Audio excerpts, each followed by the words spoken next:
All right, I'm going to show my age, but are you Team Sissy or you Team Pam? Now, a lot of y'all may not know what the hell I'm talking about here. If you're not a fan of Urban Cowboy, you have no idea who Sissy and Pam are. Of course, being 53 years old, I know who Sissy and Pam are. Urban Cowboy fan all the way deep down. So, for those who don't know, and spoiler alert if you haven't seen this movie, and I'm ashamed to say that my wife has never seen this movie. I'm going to rectify that very soon. The basic concept is that Bud, John Travolta's character, he gets to Texas. He falls in love with Sissy. Bud wants to become a bull rider. Sissy initially is supportive of that, but Sissy also keeps the house nasty. Then she thinks she's surprising her husband, but by learning how to ride the mechanical bull. He told her he didn't want her riding that mechanical bull. It's the only thing that he ever told her he didn't want her doing other than just cleaning the house. She decides she don't do it anyway. Then, once she does it and they get into an argument about it and they break up, she goes there and she want to try to embarrass him by doing the sexy bull ride on the mechanical bull with her new boyfriend, Wes, who now she banging this other dude. Bud, though, in that between time, he meets Pam. Young, aristocratic, Dallas cowgirl. She's supportive of his bull riding. She's there for him. She's always just good to him. And Sissy does realize she's messing up once Pam comes into the picture. And then Sissy want to go over there and clean up the trailer. Pam initially takes credit for it, but then she tells Bud the truth. Bud then goes and finds Sissy. Just because she cleaned up the trailer one time, he goes and finds her. Found out that Wes not punched in the face. Wes robbing the Gillies, and then he punches West. They find out he's robbing, and then they ride off into the sunset in their truck. Texas Bud, Texas Sissy. For those who know the movie. All right. Most of the people on that post on Facebook were saying they would take Sissy. Hell no. You take Pam. Oftentimes we romanticize that first love, that first relationship that we had that was so good to us during that moment.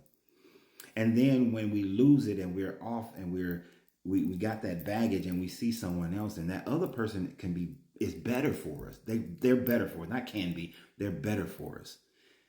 But because we've romanticized this past relationship and we've forgotten all the reasons that cause us heartache, but we're so caught up into that initial love because it was that first love or that second love, you romanticize it to such a degree that you can be foolish enough to go back to the nasty trailer girl who cleaned it up one time and probably not going to keep doing it.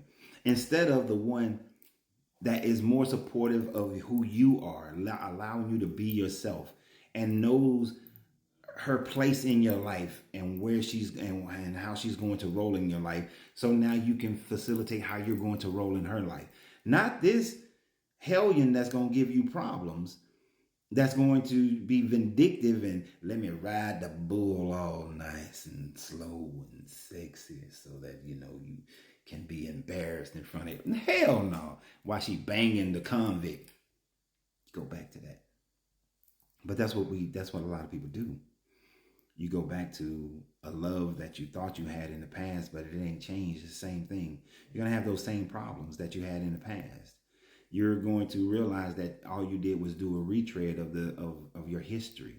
I've seen that happen in my own family. I've seen that happen with friends and other people where they think they can go back to a past relationship and make it work. And I tried it in my own life. I tried to go back to a past, but it was all still the same thing.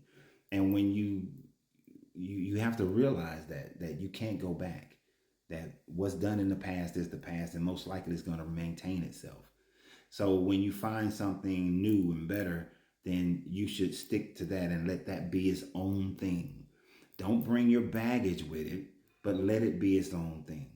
Stop communicating with that past. Let this new thing be its own thing. Stop trying to compare that past thing to this new thing and let this new thing be its own thing, because you will find out that this new thing can bring you the happiness, the joy, the completion that you've been looking for.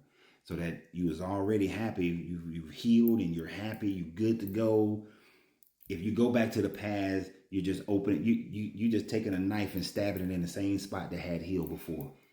Instead, go face and see the new stuff. Be with the new stuff. Love the new stuff. Enjoy the new stuff. Never go back to the past. So are y'all Team Sissy or are you Team Pam?